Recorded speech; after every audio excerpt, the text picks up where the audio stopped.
Welcome friends. இன்றைக்கி நம்ம சேனலில் இந்தியன் பாலிட்டியில் ஒரு டாபிக் பார்க்க போகிறோம். ஓகேவா? ஏற்கனவே ப்ரீவியஸ் கிளாஸஸில் என்ன பார்த்தோம் அப்படின்னு சொல்லிட்டு குயிக்காக ஒரு ரீகால் பண்ணிவிட்டு நெக்ஸ்ட் இந்த வீடியோவில் இந்த ஆர்டிகல்ஸில் என்ன சொல்லியிருக்காங்க அப்படின்றத நம்ம லேர்ன் பண்ண ஸ்டார்ட் பண்ணிடலாம். ப்ரீவியஸ் கிளாஸஸில் என்ன பார்த்தோம் அப்படின்னா ஆர்டிக்கல் 1லேருந்து 4 வரைக்கும் பார்த்துருந்தோம். ஆர்டிக்கல் 1 அப்படின்னா இந்தியா, தட் இஸ் பாரத் அப்படின்னு சொல்லிட்டு இந்தியாவோட நேம் பற்றி மென்ஷன் பண்ணியிருக்கிறது தான் article 1. Next article 2, not existing state, இந்தியாவில் எக்ஸிஸ்ட் ஆகாத ஒரு ஸ்டேட்டை மற்ற கண்ட்ரிலேருந்து இந்தியாவுக்குள்ளே இணைக்கணும் அப்படின்னா அதுக்கு யூஸ் பண்ணுறது தான் ஆர்டிக்கல் 2.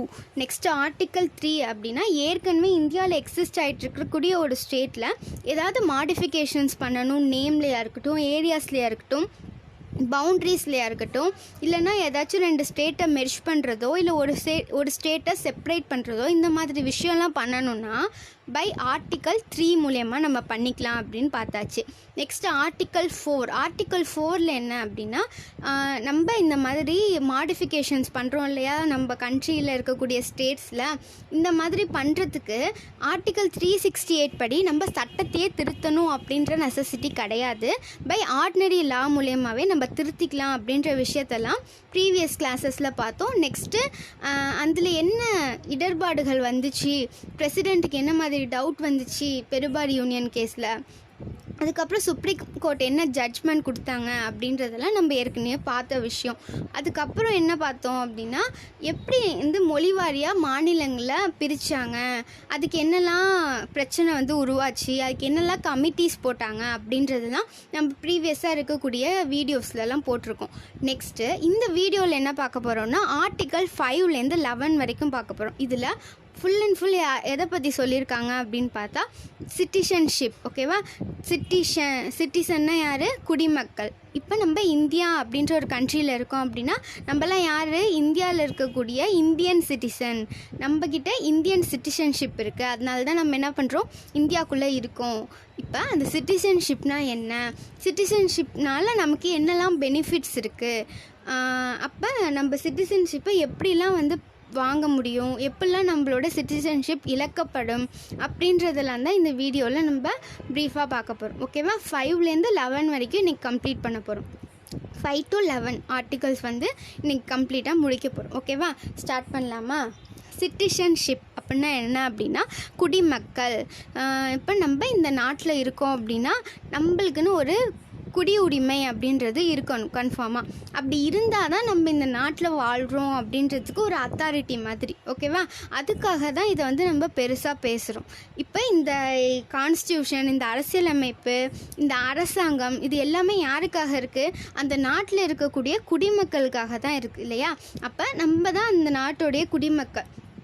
அந்த குடிமக்களாக இருக்கக்கூடியவங்க எப்படி அந்த குடியுரிமையை பெற்றிருப்பாங்க, பெறுறதுக்கான வழிகள் என்ன, அப்புறம் நீங்கள் என்னெல்லாம் பண்ணினீங்கன்னா உங்களோட குடியுரிமை இழக்கப்படும் அப்படின்றது தான் இந்த ஆர்டிகல்ஸில் அவங்க டீட்டெயில்டாக கொடுத்துருக்காங்க. அதை தான் நம்ம இன்றைக்கி ஸ்டெப் பை ஸ்டெப்பாக பார்க்க போகிறோம். நெக்ஸ்ட்டு இந்த குடியுரிமை அப்படின்றது எந்த பார்ட்டில் வரும், சிட்டிசன்ஷிப் அப்படின்ற அந்த டாபிக் எந்த பார்ட்டில் நம்மளோட கான்ஸ்டியூஷனில் இருக்குது அப்படின்னு பார்த்தா பார்ட் 2. அப்போ ஃபஸ்ட்டு ஆர்டிக்கல் 1லேருந்து 4 வரைக்கும் எந்த பார்ட்டு? பார்ட் 1 அப்படின்னு சொல்லிட்டு ப்ரீவியஸ் கிளாஸில் சொன்னோம். இது பார்ட் 2. ஓகேவா? ஆர்டிக்கல் 5லேருந்து 11 வரைக்கும் பார்ட் 2ல் வரும். அதை தான் இன்றைக்கி நம்ம பார்க்கக்கூடிய விஷயம். இப்போ நம்மளோட கான்ஸ்டியூஷன் அதில் இருக்கக்கூடிய விஷயம் எல்லாமே நிறைய கண்ட்ரிஸை அனலைஸ் பண்ணி எடுத்த ஒரு விஷயம் அப்படின்னு சொல்லி பார்த்துருக்கோம் இல்லையா? அதே மாதிரி நம்ம இந்த சிட்டிசன்ஷிப் கான்செப்டே யார்கிட்டேருந்து யார் ஃபாலோ பண்ணுறதை நம்ம எடுத்து ஃபாலோ பண்ணிகிட்ருக்கோம் அப்படின்றத நம்ம தெரிஞ்சுக்கணும். யாரோட நம்ம ஃபாலோ பண்ணிகிட்ருக்கோம் அப்படின்னா யூகே, யுனைடெட் கிங்டம், இங்கிலாந்து இருக்காங்க இல்லையா? அவங்க ஃபாலோ பண்ணிகிட்ருக்கக்கூடிய அதே மாதிரியான சிட்டிசன்ஷிப்பை தான் நம்மளும் ஃபாலோ பண்ணிகிட்ருக்கோம். அவங்க என்ன சிட்டிசன்ஷிப் ஃபாலோ பண்ணுறாங்க? சிங்கிள் சிட்டிசன்ஷிப், ஒற்றை குடியுரிமை. அதே தான் நம்ம இந்தியாவில் இருக்கக்கூடிய நம்மளும் ஒற்றை குடியுரிமையில் வாழ்ந்துட்டுருக்கோம். ஓகேவா? அந்த ப்ரொசீஜர் தான் இங்கேயும் ஃபாலோ பண்ணுறாங்க. 2 டைப் ஆஃப் சிட்டிசன்ஷிப் இருக்குது. என்னென்னா ஒன்று சிங்கிள் சிட்டிசன்ஷிப், இன்னொன்று டபுள் சிட்டிசன்ஷிப். ஒற்றை குடியுரிமை, இரட்டை குடியுரிமை அப்படின்னு சொல்லிட்டு 2 இருக்குது. இப்போ இது 2னா இந்த 2 பற்றியும் நம்ம தனித்தனியாக தெரிஞ்சுக்கணும். யார் யார் எந்த ஃபாலோ பண்ணுறாங்க அப்படின்னு தெரிஞ்சுக்கணும். ஓகேவா? இப்போ நம்ம இந்தியாவில் இருக்கோம்.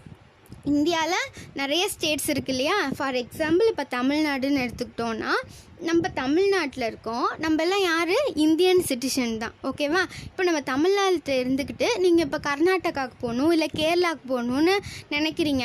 உங்களோட ஒர்க்குனாலேயோ இல்லை வேறு ஏதாச்சும் ஒரு காரணத்தினாலேயோ நீங்கள் அங்கே போய் உங்கள் வீட்டையே ஷிஃப்ட் பண்ணலாம் அப்படின்னு நினைக்கிறீங்க. அது மாதிரி நீங்கள் பண்ண முடியுமா அப்படின்னு கேட்டால் பண்ண முடியும். ஏன் அப்படின்னு பார்த்தா நம்ம சிங்கிள் சிட்டிசன்ஷிப்பில் இருக்கோம். நம்மளோட சென்ட்ரல் கவர்மெண்ட் தான் நமக்கு சிட்டிசன்ஷிப் கொடுக்குறாங்க. அப்போ இந்தியா அப்படின்ற கண்ட்ரியில் வாழக்கூடிய எல்லாருக்கும் ஒரே குடியுரிமை தான்.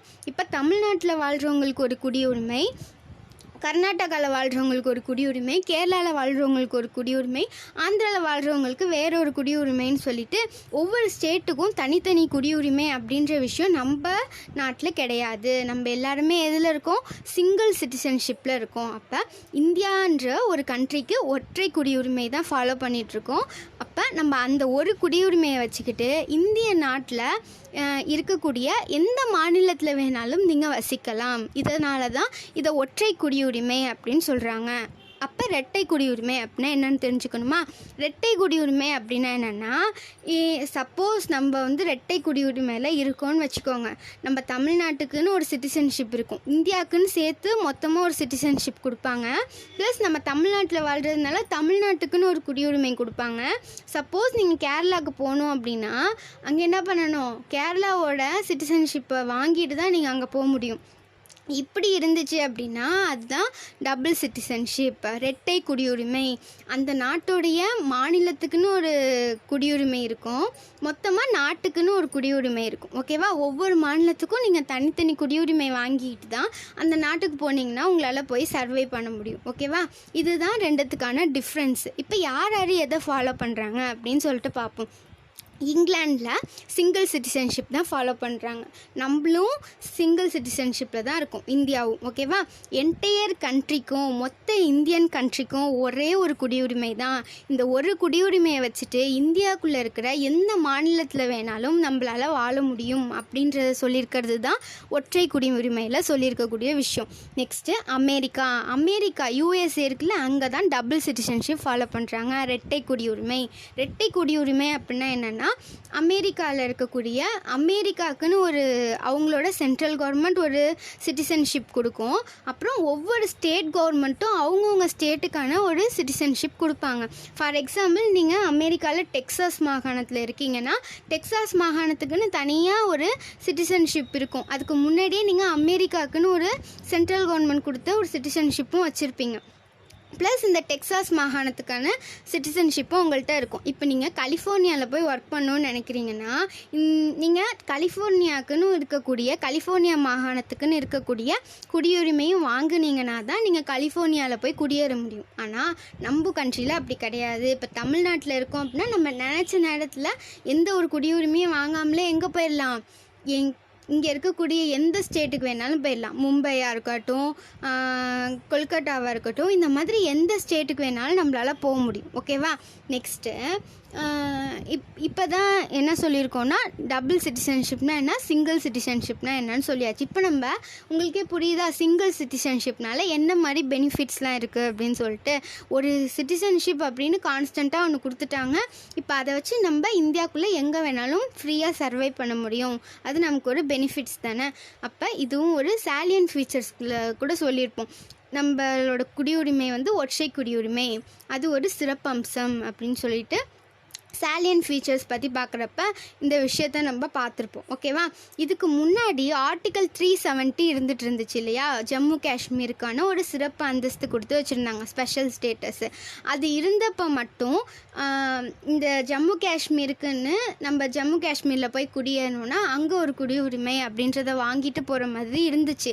இப்போ என்ன பண்ணியிருக்காங்கன்னா அந்த ஆர்டிக்கல் 370 கேன்சல் பண்ணிட்டாங்க. அதனால் இந்தியாவில் இருக்கக்கூடிய எல்லா ஸ்டேட்டுக்குமே ஒரே ஒரு குடியுரிமை தான். இந்தியாவில் வாழக்கூடிய மக்கள் எல்லாருக்கும் என்ன குடியுரிமை இருக்குது, சிங்கிள் சிட்டிசன்ஷிப் தான் இருக்குது அப்படின்னு சொல்லிட்டு இப்போ நம்ம பார்த்தாச்சு. நெக்ஸ்ட்டு இந்த மாதிரி சிட்டிசன்ஷிப்னு சொல்கிறோம்ல, அதனால நமக்கு என்ன நன்மை இருக்க போகுது, என்ன இருக்குது அப்படின்னு சொல்லிட்டு பார்ப்போம். இந்தியாவில் இந்தியன் சிட்டிசன்ஸ் மட்டும்தான் வாழ்கிறாங்களா அப்படின்னா கிடையாது. நிறையா பேர் ஃபாரின்லேருந்து கூட வந்து நம்ம இந்தியாவுக்குள்ளே வாழ்ந்துட்டுருக்காங்க. எதுக்காக? அவங்களோட ஜாப் ரிலேட்டட் ஒர்க்ஸ்க்காக, இல்லைன்னா வந்து அவங்க ஃபேமிலி யாராச்சும் இங்கே மேரேஜ் பண்ணியிருப்பாங்க, அதனால் கூட அவங்க இங்கே வந்திருக்கலாம். இந்த மாதிரி நிறைய காரணத்தினால ஃபாரின் கண்ட்ரீஸில் இருக்கக்கூடிய பீப்புள்ஸும் நம்ம இந்தியாவுக்குள்ளே இருக்க தான் செய்கிறாங்க. இப்போ அவங்க நம்ம இந்தியன் சிட்டிசனா அப்படின்னு கேட்டால் அவங்க விருப்பப்பட்டால் அவங்க இந்தியன் சிட்டிசன் ஆகலாம். ஆனால் நமக்குன்னு இந்தியன் சிட்டிசன்ஷிப்னு இருக்கோம் இல்லையா, நம்ம இந்தியன் சிட்டிசன்ஸ் இல்லையா, நமக்குன்னு ஒரு சில எக்ஸ்ட்ரா பெனிஃபிட்ஸ் வந்து இருக்குது. அதெல்லாம் என்ன அப்படின்னு சொல்லிட்டு தான் இப்போ நம்ம பார்க்க போகிறோம். என்னென்ன அப்படின்னு பார்த்தா, நமக்குன்னு சிவில் ரைட்ஸ் இருக்குது, பொலிட்டிக்கல் ரைட்ஸ் எல்லாமே நமக்கு இருக்குது. ஓகேவா? அப்புறம் ஃபண்டமெண்டல் ரைட்ஸ் சொல்லியிருக்கோம் இல்லையா, நெக்ஸ்ட்டு கிளாஸஸில் ஃபண்டமெண்டல் ரைட்ஸ் பற்றி பார்க்குறப்ப நம்ம எலாப்ரேட்டடாக பார்ப்போம். ஆனால் இப்போ நம்ம இந்தியன் சிட்டிசனாக இருந்தால் நமக்கு எல்லா ஃபண்டமெண்டல் ரைட்ஸும் கம்பல்சரியாக கிடைக்கும். அது உங்களுக்கு ஒரு பெனிஃபிட். ஃபண்டமெண்டல் ரைட்ஸ்னால் என்னது? அடிப்படை உரிமைகள். அந்த அடிப்படை உரிமைகளை நம்ம சிட்டிசன்ஸ் கொடுக்கறது தான் நம்ம அரசாங்கத்தோட கடமை இல்லையா. அதனால் நீங்கள் இந்தியன் சிட்டிசனாக இருந்தீங்கன்னா தான் உங்களுக்கு அந்த ஃபண்டமெண்டல் ரைட்ஸ் வந்து கிடைக்கும். Next article 15, 16, 19, 29, 30. நம்ம நாட்டில் என்ன சொன்னோம்? ஃபாரின்லேருந்து இருக்கக்கூடியவங்களும் ஒரு சில பேர் வந்து வாழ்கிறாங்கன்னு சொன்னோம். அவங்களுக்கு எந்த உரிமையுமே கிடையாது அப்படின்னு நம்ம நாடு சொல்லியிருக்கானா? கிடையாது. உரிமைகள் இருக்குது. ஓகேவா? அவங்களுக்குன்னு கொடுக்கப்பட்ட ஒரு சில உரிமைகள் ஃபாரின்லேருந்து வந்த பீப்புள்ஸ்க்கும் உண்டு. ஆனால் நமக்குன்னு இருக்கக்கூடிய உரிமைகள், மிக முக்கியமான உரிமைகள், அடிப்படை உரிமைகள் இருக்கு இல்லையா, அதில் ஒரு சிலது ஒன்லி ஃபார் இந்தியன் சிட்டிசன்ஸ்க்கு மட்டும் அப்படின்னு சொல்லக்கூடிய ஆர்டிகல்ஸ் இருக்குது. அதெல்லாம் என்னென்னு பார்ப்போமா? Article 15, article 16, 19, 29, 30. இது எல்லாமே என்னது? ஃபண்டமெண்டல் ரைட்ஸில் இருக்கக்கூடிய ஆர்டிகல்ஸு. இதெல்லாம் ஒன்லி ஃபார் இந்தியன் சிட்டிசன்ஸுக்குன்னு பர்டிகுலராக ஸ்பெசிஃபிகேஷனாக இருக்கக்கூடிய ஆர்டிகல்ஸ் தான் இந்த 5 ஆர்டிகல்ஸும். ஓகேவா? இது வந்து அந்த ஃபாரின்லேருந்து வந்த பீப்புள்ஸ்க்கு கிடையாது. இதை தவிர்த்து மற்ற ஃபண்டமெண்டல் ரைட்டில் இருக்கக்கூடிய ஆர்டிகல்ஸ்லாம் வேணால் அவங்களுக்கு அப்ளிகபிளாக இருக்கும். ஆனால் இந்த குறிப்பிட்டு சொல்லியிருக்காங்க இல்லையா, இந்த 5 ஆர்டிகல்ஸு அது வந்து கம்பல்சரி நமக்கு மட்டும்தான், இந்தியன் சிட்டிசனாக இருக்கக்கூடிய நமக்கு மட்டும்தான். ஏன் அப்படி சொல்கிறாங்க? எந்த ஆர்டிக்கல் 15 ஃபார் எக்ஸாம்பிள் என்ன சொல்லியிருப்பாங்கன்னா, ஜாதி, மதம், இனம் அடிப்படையில் பாகுபாடு காட்டாதே அப்படின்னு சொல்லியிருப்பாங்க. அது யாருக்கு? நமக்கானது. அடுத்து பொது வேலைவாய்ப்பில் வந்துட்டு சம வாய்ப்பளித்தல் அப்படின்றது அடுத்தலாம். அதில் என்ன சொல்லியிருப்பாங்க? இப்போ நமக்கு கால்ஃபர் பண்ணுறாங்க இல்லையா, டிஎன்பிசி இந்த மாதிரி எக்ஸாம்ஸ்லாம், அதெல்லாம் எதுக்காக? நம்மளோட வேலைக்காக. அதில் போயிட்டு நம்ம ஃபாரினர்ஸும் எழுதலாம் அப்படின்னு சொல்லிட்டா அவங்களும் வந்து இன்டர்ஃபியர் ஆவாங்க. அப்போ நமக்கான வாய்ப்பு வந்து குறையும் இல்லையா. அதனால இந்த மாதிரி ரீசன்ஸ்னால தான் ஒரு சில ஆர்டிகல்ஸை அவங்களுக்கு கொடுக்காம நமக்கு மட்டும்னு வச்சுருக்காங்க. ஓகேவா? அப்போ இதுலேயும் நமக்கு பெனிஃபிட்ஸ் நிறையா இருக்குது. உங்களுக்கு வந்து வெளிப்படையாக பார்க்குறப்ப தெரியாது. ஒவ்வொரு ஆர்டிக்கல் பற்றி படிக்கிறப்ப இந்த மாதிரி மற்றவங்களுக்கு கொடுக்காம நமக்கு மட்டும் இந்தியன் சிட்டிசன்ஸ்க்கு மட்டும் ஸ்பெசிஃபையாக ஏன் வச்சுருக்காங்க அப்படின்றது ஒவ்வொரு ஃபண்டமெண்டல் ரைட்ஸ் பற்றி பார்க்குறப்ப நமக்கே புரிஞ்சிடும். ஓகேவா? இப்போதைக்கு இந்தியன் சிட்டிசன்ஸ்க்கு மட்டும் இருக்கக்கூடிய ஆர்டிகல்ஸ் எது அப்படின்னு பார்த்தா 15, 16, 19, 29, 30 இது எல்லாமே. ஓகேவா? நெக்ஸ்ட்டு இந்த மாதிரி வந்த ஃபாரினர்ஸ்லேயே ஃப்ரெண்ட்லி கண்ட்ரீஸ்னு இருக்காங்க, எனிமி கண்ட்ரீஸ்னு இருக்காங்க. அதாவது நமக்கு ஃப்ரெண்ட்லியாக இருக்கக்கூடிய அண்டை நாடுகள் இருக்குல்ல, அங்கேருந்து வரக்கூடிய பீப்புள்ஸும் நம்ம இந்தியாவுக்குள்ளே வாழ்கிறாங்க. நமக்கு எதிரியாக இருக்கக்கூடிய நாடு இருக்குல்ல, யார் எதிரியாக இருப்பா? பாகிஸ்தான், சைனா அந்த மாதிரி ஏரியா இருக்குல்ல, அங்கே இருக்கக்கூடிய ஒரு சில பீப்புள்ஸும் நம்மளோட இந்தியன் கண்ட்ரிக்குள்ளே வாழ்ந்துட்டு தான் இருக்காங்க இல்லையா.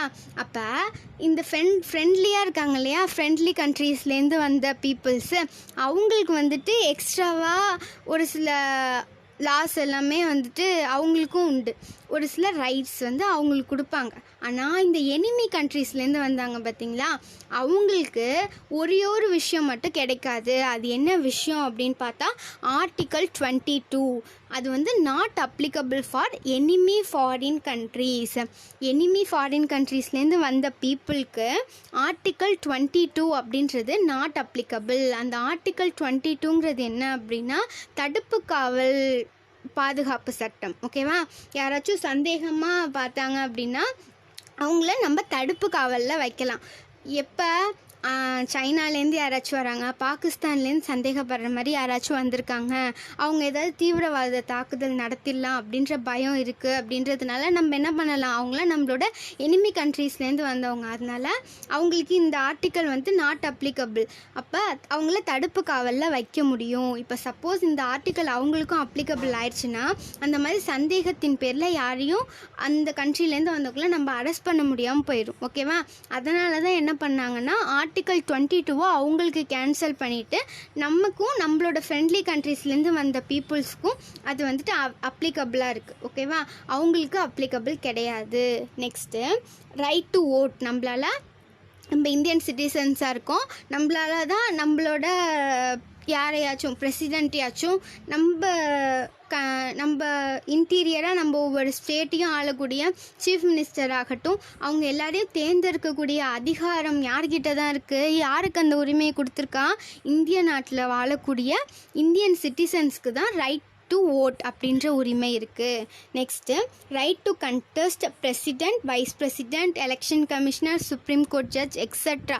இந்த மாதிரி நீங்கள் வந்து பிரசிடெண்ட்டான எலெக்ஷனில் நிற்கலாம், வைஸ் பிரசிடெண்ட்டாக நிற்க முடியும், சுப்ரீம் கோர்ட் ஜட்ஜாக இருக்கலாம், எலெக்ஷன் கமிஷன் இருக்கு இல்லையா, அதில் ஏதாச்சும் ஒரு ஆஃபீஸராக போகலாம். இந்த மாதிரி நீங்கள் எந்த ஒரு பொது பொலிட்டிக்கல் ரைட்ஸ்லேயே சொல்லிட்டோம் இல்லையா, நமக்கு எல்லா பொலிட்டிக்கல் ரைட்ஸும் இருக்குன்ட்டு, இந்த மாதிரி எந்த விஷயத்தில் வேணாலும் நீங்கள் ஜாயின் பண்ணலாம், கண்டெஸ்ட் பண்ணலாம். அப்படின்றதுக்கே நீங்கள் ஃபஸ்ட்டு என்னவாக இருக்கணும், நீங்கள் வந்துட்டு இந்திய குடிமக்களாக இருக்கணும். அப்போ தான் உங்களுக்கு அதுக்கான ரைட்ஸே கிடைக்கும். ஓகேவா? இதுவும் நமக்கு ஒரு பெனிஃபிட்டான விஷயந்தான். ஓகேவா?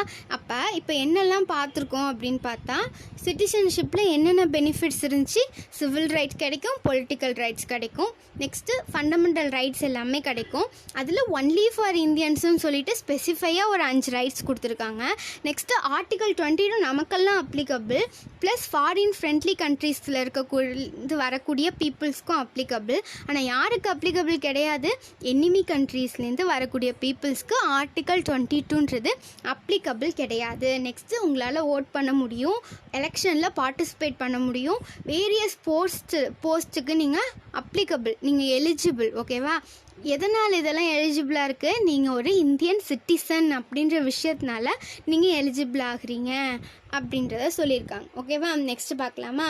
நெக்ஸ்ட்டு என்னென்னா 2 விஷயம் இருக்குது. ஒன்று, இந்தியன் கான்ஸ்டியூஷனில் சொல்லியிருக்கக்கூடிய சிட்டிசன்ஷிப் பற்றின ஆர்டிகல்ஸு. நெக்ஸ்ட்டு சிட்டிசன்ஷிப் ஆக்ட், குடியுரிமை சட்டம் அப்படின்னு தனியாக ஒன்று இருக்குது. இதெல்லாம் எப்படி வந்துச்சு, ஏன் வந்திருக்கு அப்படின்றத பார்க்கலாம். இந்தியன் கான்ஸ்டியூஷனில் ஆர்டிக்கல் 5லேருந்து 11 வரைக்கும் என்ன சொல்லியிருப்பாங்கன்னா, யாரெல்லாம் இந்தியன் சிட்டிசன் அப்படின்றத சொல்லியிருப்பாங்க. அதாவது இந்த அரசியலமைப்பு சட்டம் இருக்கு இல்லையா, எப்போ வந்துட்டு அடாப்ட் பண்ணிக்கிட்டாங்க, நம்மளோட கான்ஸ்டியூண்ட் அசம்பிளி கான்ஸ்டியூஷனல் டே அப்படின்னு சொல்லக்கூடிய 26 நவம்பர் 1949 பண்ணாங்க. எப்போ எல்லா சட்டமும் வந்துட்டு அமலுக்கு வந்துச்சு அப்படின்னு பார்த்தா 26 ஜனவரி 1950 வந்துச்சு இல்லையா. அந்த டைமில் யாரெல்லாம் இந்திய குடிமக்கள் அப்படின்னு நம்மளோட அரசியல் அமைப்பு மூலமாக ஏற்றுக்கிட்டாங்க அப்படின்னு சொன்ன விஷயந்தான் என்ன அப்படின்னு பார்த்தா, ஆர்டிக்கல் 5லேருந்து ஆர்டிக்கல் 11 வரைக்கும் சொல்லியிருக்கக்கூடிய அந்த விஷயம்லாம். அதுக்கப்புறமா என்ன பண்ணியிருப்பாங்க அப்படின்னா, அதுக்கு அடுத்து காலங்கள் மாறிக்கிட்டே இருக்கு இல்லையா, அதுக்கு அடுத்ததுலேருந்து இப்போ வரைக்கும் நம்ம எதை தான் ஃபாலோ பண்ணிகிட்ருக்கோம், சிட்டிசன்ஷிப் ஆக்ட், குடியுரிமை சட்டம் 1955 அதை தான் ஃபாலோ பண்ணிகிட்ருக்கோம் இப்போ வரைக்கும். ஓகேவா? இதுவே கொஷினாக கேட்பாங்க. இப்போதைக்கு நம்ம சிட்டிசன்ஷிப் ஆக்ட் அப்படின்றது எதை எடுத்துக்கிட்டோம், சிட்டிசன்ஷிப் ஆக்ட், குடியுரிமை சட்டம் 1955 அப்படின்றது தான் நம்ம யூஸ் பண்ணிகிட்ருக்கோம். ஓகேவா? நெக்ஸ்ட்டு இந்தியன் கான்ஸ்டியூஷனில் என்ன சொல்லியிருக்காங்க, அந்த ஆர்டிகல்ஸில் என்ன இருக்குது, அதுக்கப்புறம் இந்த சிட்டிசன்ஷிப் ஆக்ட்னு சொல்கிறோம் இல்லையா, 1955 ஒன்று கொண்டு வந்தாங்கன்னு, அதில் என்ன சொல்லியிருக்காங்க, ரெண்டுத்துக்கும் என்ன டிஃப்ரென்ஸ் அப்படின்றது தான் இப்போ அடுத்து நம்ம பார்க்க போகிறோம். ஓகேவா? பார்க்கலாமா? இந்தியன் கான்ஸ்டியூஷனில் ஃபஸ்ட்டு ஆர்டிக்கல் 5 அதில் என்ன சொல்லியிருக்காங்க அப்படின்னு பார்த்தா, யாரெல்லாம் வந்துட்டு இந்தியன் சிட்டிசன்ஷிப், யாருக்கெல்லாம் இந்திய குடியுரிமை கொடுக்கலாம், எந்த டேட்டில் 26 ஜனவரி 1950 அந்த டைமில் யாருக்கெல்லாம் குடியுரிமை கொடுக்கலாம் இருப்பிடம் அடிப்படையில் யாருக்கு குடியுரிமை கொடுக்கறது அப்படின்னு சொன்னது தான் எந்த ஆர்டிக்கல்? ஆர்டிக்கல் 5. எதன் அடிப்படையிலலாம் இதை கொடுத்தாங்க அப்படின்னு பார்த்தா, பிறப்பின் அடிப்படையில், பர்த்னால. அந்த 26 ஜனவரி 1950க்கு முன்னாடி இந்தியாவில் பிறந்த எல்லாருக்குமே இருப்பிடம் அடிப்படையில் சிட்டிசன்ஷிப் கொடுத்தாங்க, குடியுரிமை கொடுத்தாங்க. எந்த ஆர்டிக்கல் படி? ஆர்டிக்கல் 5. நெக்ஸ்ட்டு அவங்க இங்கே பிறக்கல, ஆனால் அவங்க பேரண்ட்ஸ் இந்தியன் தான் அப்படின்னு சொன்னாங்கன்னா அவங்களுக்கும் என்ன பண்ணாங்க? இந்தியன் சிட்டிசன்ஷிப், இந்திய குடியுரிமை கொடுத்தாங்க. Next 5 years lived in India and now in India. இந்தியாவில் பிறக்கல அவங்க யாருமே, ஆனால் ஒரு 5 வருஷமாக இந்தியாவில் தான் வாழ்ந்துட்டுருக்காங்க, இப்பயும் இந்தியாவிலே தான் இருக்காங்க அப்படின்னு இருந்தாங்கன்னா அவங்களுக்கும் இந்திய குடியுரிமையை கொடுக்கலாம் அப்படின்னு சொன்னது தான் எந்த ஆர்டிக்கல்? ஆர்டிக்கல் 5. இதெல்லாம் எந்த டைமில் நடந்துச்சு? நம்மளோட ரிப்பப்ளிக் டே, இந்த கான்ஸ்டியூஷனை ஏற்றுக்கொள்ளப்பட்ட அந்த நாளில் நடந்த விஷயம். அந்த டைமில் யாருக்கெல்லாம் கொடுக்கலாம் குடியுரிமை அப்படின்றது இந்த மாதிரி தான் ஜட்ஜ் பண்ணிக்கிட்டாங்க. ஓகேவா? Next article 6. ஆர்டிக்கல் 6ல் என்ன சொல்லியிருப்பாங்கன்னா, ஃப்ரம் பாகிஸ்தான் டு இந்தியா. நம்மளோட இண்டிபெண்டன்ஸ் டைமில் என்னாச்சு? இந்தியாவை 2ஆக பிரிச்சுட்டாங்க. ஃபஸ்ட்டு இண்டிபெண்டன்ஸ்க்கு முன்னாடி இந்தியா எப்படி இருந்துச்சு? பாகிஸ்தான், இந்தியா ரெண்டுமே மெர்ஜாக இருந்துச்சு. மவுண்ட் பேட்டன் ஜூன் 3 பிளான் அப்படின்னு ஒன்று போட்டு என்ன பண்ணாங்க? இந்தியாவை 2ஆக பிரிச்சுட்டாங்க. ஒன்று இந்தியா, இன்னொன்று பாகிஸ்தான் பிரிச்சுட்டாங்க. நிறைய பேர் இந்தியாவிலேருந்து பாகிஸ்தானுக்கு போனாங்க, பாகிஸ்தான்லேருந்து நிறைய பேர் இந்தியாவுக்கு வந்தாங்க.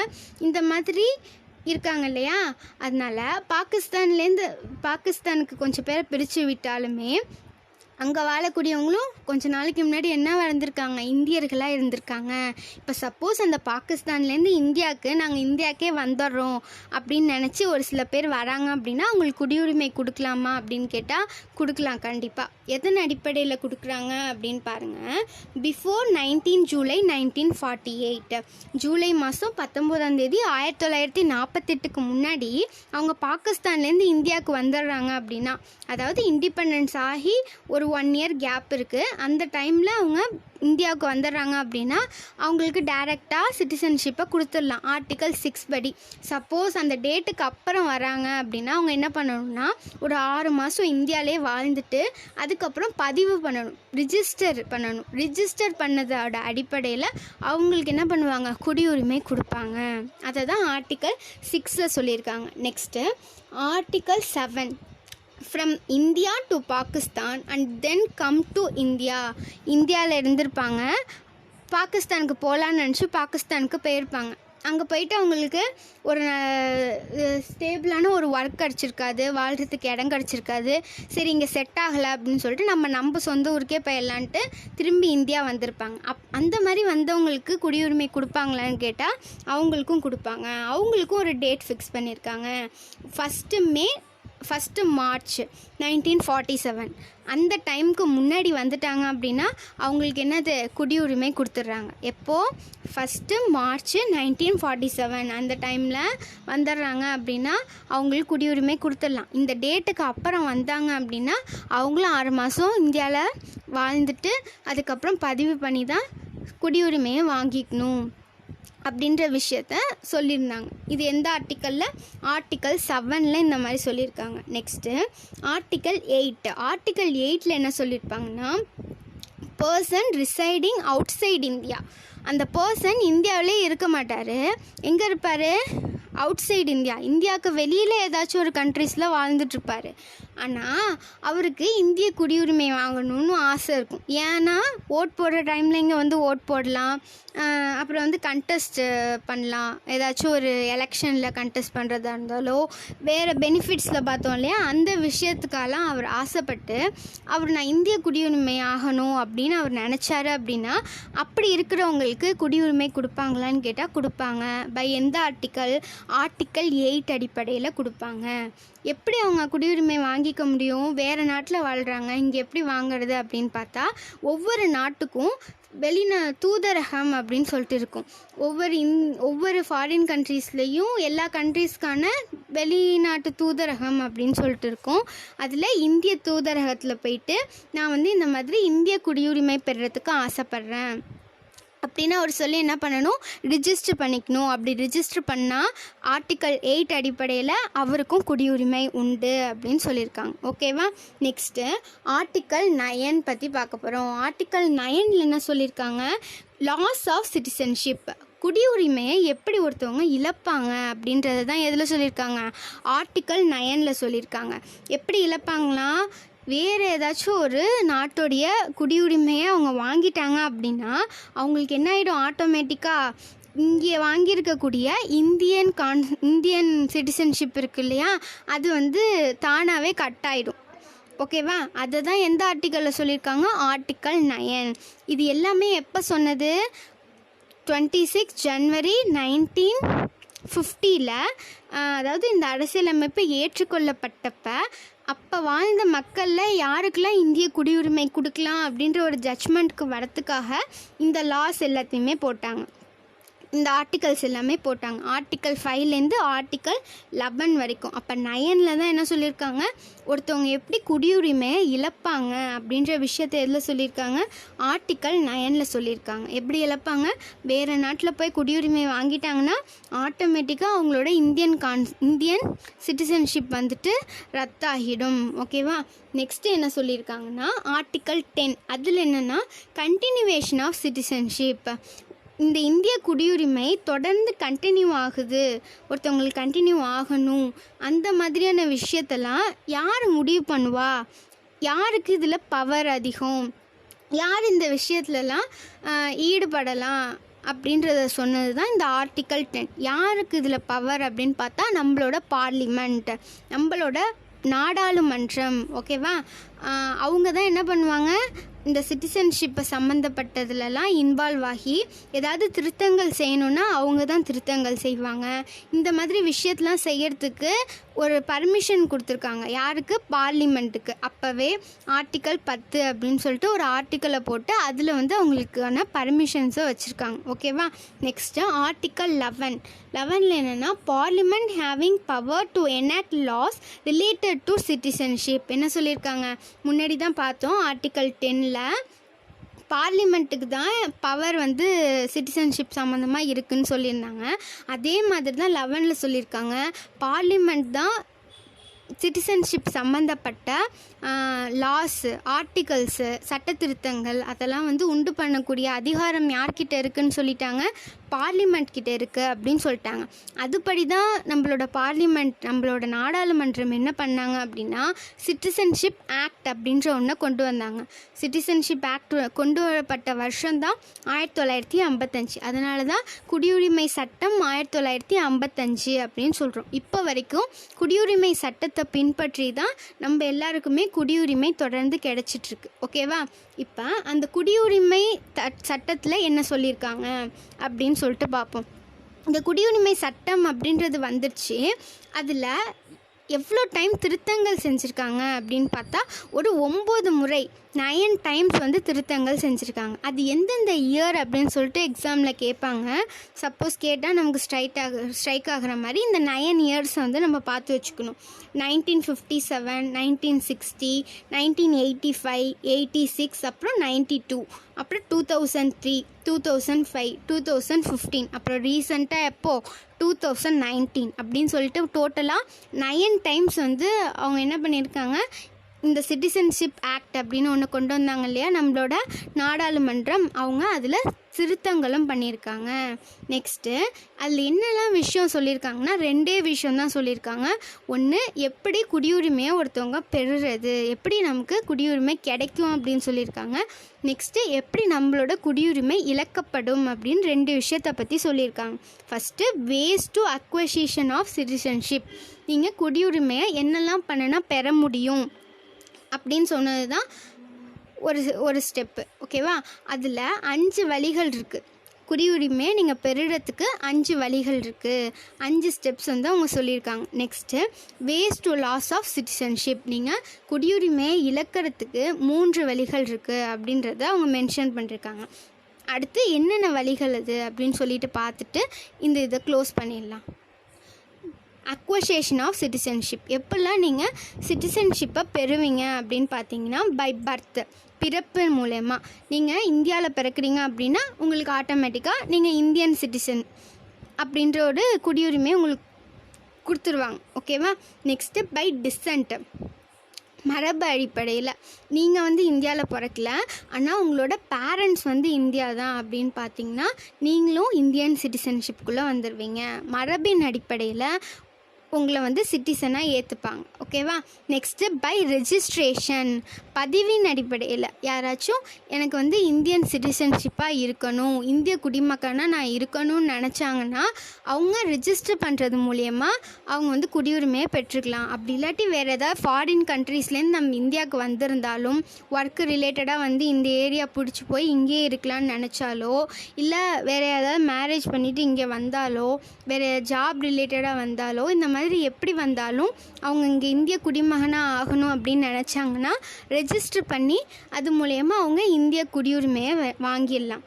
நெக்ஸ்ட்டு பை நேச்சுரலைசேஷன், யாராச்சும் சமூக சேவையில் ஈடுபட்டிருக்காங்க, நாலேஜபிள் பர்சனாக இருக்காங்க, அவங்க வந்து இந்திய குடியுரிமையை வாங்கணும்னு ஆசைப்பட்றாங்க அப்படின்னா அவங்களும் ரிஜிஸ்டர் பண்ணது மூலயமா அவங்களுக்கும் இந்திய குடியுரிமை அப்படின்ற விஷயம் கண்டிப்பாக கிடச்சிரும் அப்படின்னு சொல்லியிருக்காங்க. நெக்ஸ்ட்டு ஃபைனலாக பை அக்வசியேஷன் ஆஃப் டெரிட்டரிஸ், வேறு ஏதாச்சும் இந்தியாவில் இது வரைக்கும் இல்லாத ஒரு பிளேஸை நம்ம இந்தியன் கவர்மெண்ட் வந்துட்டு வேறு ஃபாரின் கண்ட்ரி கொடுக்குறாங்கன்னு சொல்லி ஒரு பிளேஸை நம்மக்கிட்ட இணைச்சிக்கிட்டாங்க, நம்ம இந்தியன் கண்ட்ரிக்குள்ளே இணைச்சிட்டாங்க அப்படின்னா அந்த பகுதியில் இருக்கக்கூடிய எல்லா மக்களுக்குமே இந்திய குடியுரிமை வந்து தானாகவே கிடச்சிரும். ஓகேவா? இப்போ என்ன பண்ணியிருப்பாங்க, ஏற்கனவே வந்துட்டு கோவா வந்து நம்ம இந்தியாவுக்குள்ளே வந்து இருந்திருக்காது, அதுக்கப்புறம் தான் வந்து இணைச்சிருப்பாங்க கோவா, பாண்டிச்சேரி இந்த மாதிரி ஸ்டேட்ஸ் எல்லாம். அப்போ அங்கே இருக்கக்கூடிய மக்களும் இங்கே இணைச்சதுக்கப்புறம் ஆட்டோமேட்டிக்காக என்ன ஆகிட்டாங்க, இந்திய குடியுரிமை பெற்றவங்களாக மாறிட்டாங்க. ஓகேவா? இதுதான் 5 வழியில் குடியுரிமையை பெறுறதுக்கான வழிகள். எத்தனை வழிகள் இருக்குது?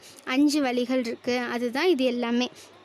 பிறப்பு, மரபு, பதிவு, பை நேச்சுரலைசேஷன் மூலயமா, அப்புறம் வேறு ஏதாச்சும் ஒரு பகுதி நம்ம கூட வந்து இணையிறது மூலயமா, இந்த 5 ஸ்டெப்ஸ் வழியாக நமக்கு குடியுரிமை கிடச்சிரும். நெக்ஸ்ட்டு குடியுரிமையை இழக்கிறதுக்கான 3 வழிகள், அது என்னன்னு பார்க்கலாம். அதான் லாஸ் ஆஃப் சிட்டிசன்ஷிப். உங்களோட குடியுரிமையை நீங்கள் எப்படியெல்லாம் இழப்பீங்க அப்படின்னு பார்த்தா அதுக்கு 3 வழிகள் சொல்லியிருக்காங்க. என்னென்னா ரினன்சியேஷன் அப்படின்னா என்னென்னா உங்களுக்கு வேணான்னு நினைக்கிறீங்க, இந்திய நாட்டோடைய குடியுரிமை எனக்கு வேணாம், எனக்கு இப்போ நான் வேலைக்காக வேறு ஒரு கண்ட்ரிக்கு போனேன், அங்கேயே எனக்கு பிடிச்சிருக்கு, நான் அங்கேயே செட்டில் ஆகலான் இருக்கேன் அப்படின்னா நீங்கள் என்ன பண்ணிக்கலாம், அந்த நாட்டோட குடியுரிமையை ரிஜிஸ்டர் பண்ணி நீங்கள் வாங்கிக்கலாம். வாங்கும் போது ஆட்டோமேட்டிக்காக என்ன ஆகிடும், உங்களோட குடியுரிமை கேன்சல் ஆகிடும். அப்படி இல்லாட்டியும் நீங்கள் இங்கேயே எழுதி கொடுத்துட்டு போயிட்டீங்க எனக்கு வேணாம் அப்படின்னா, எழுதி கொடுத்துட்டிங்கனாலும் உங்களோட குடியுரிமை கேன்சல் பண்ணிடுவாங்க. ஓகேவா? இது ஒரு ஸ்டெப்பு. நெக்ஸ்ட்டு டெர்மினேஷன், நம்மளோட அரசாங்க அடிப்படையில் உங்கள் குடியுரிமை முடிவுற்றுச்சு அப்படின்னா, டெர்மினேட் ஆகிடுச்சு அப்படின்னாலும் உங்களோட குடியுரிமையை நீங்கள் இழந்துடுவீங்க. நெக்ஸ்ட்டு லாஸ்ட்டு ஸ்டெப்பு டெப்ரிவேஷன், உங்கள்கிட்டேருந்து உங்களோட குடியுரிமையை பறிக்கப்படும். நீங்கள் ஒரு சில விஷயத்தெல்லாம் மீறினீங்க, சட்டத்துக்கு புறம்பாக இருந்தீங்க அப்படின்னா என்ன பண்ணிடுவாங்க, உங்களோட குடியுரிமையை அரசே வந்துட்டு பறிச்சிடுவாங்க. அதை தான் டெப்ரிவேஷனில் சொல்லியிருக்காங்க. ஓகேவா? இன்றைக்கி வீடியோஸில் என்னெல்லாம் பார்த்தோம், சிட்டிசன்ஷிப் அப்படின்னா என்னன்னு பார்த்தோம், அது இந்தியன் கான்ஸ்டியூஷனில் ஆர்டிகல்ஸில் எப்படி சொல்லியிருக்காங்க, அதுக்கப்புறம் அது வந்து டீவியேட் ஆகி நம்ம பாராளுமன்றம் என்ன பண்ணாங்கன்னா சிட்டிசன்ஷிப் ஆக்டாக 1955 கொண்டு வந்தாங்கன்னு பார்த்தோம். அதில் என்னெல்லாம் சொல்லியிருந்தாங்க, அதை எத்தனை முறை திருத்திருந்தாங்க அப்படின்றத பற்றி சொல்லியிருந்தாங்க. அதுக்கப்புறம் எப்படி குடியுரிமையை பெறுறதுக்கான வழிகள் பற்றி சொல்லியிருந்தாங்க. அதுக்கப்புறம் குடியுரிமையை இழக்கிறதுக்கான வழிகள் பற்றியும் சொல்லியிருந்தாங்க. இது எல்லாத்தையுமே தான் நம்ம பார்த்துருக்கோம். ஃபர்தராக என்னெல்லாம் சிட்டிசன்ஷிப்பில் இருக்குது அப்படின்னு சொல்லிட்டு அடுத்தடுத்து வரக்கூடிய வீடியோஸில் நம்ம பார்க்கலாம். ஓகேவா? நீங்கள் நம்ம சேனலில் சப்ஸ்கிரைப் பண்ணாமல் இருந்தீங்க அப்படின்னா சப்ஸ்கிரைப் பண்ணுங்கள். ஏதாச்சும் மிஸ்டேக்ஸ் இருந்தால் கமெண்ட்டில் வந்து சென்ட் பண்ணுங்கள். லைக் பண்ணுங்கள், ஷேர் பண்ணுங்கள், சப்ஸ்கிரைப் பண்ணுங்கள். ஓகேவா? Thank you friends.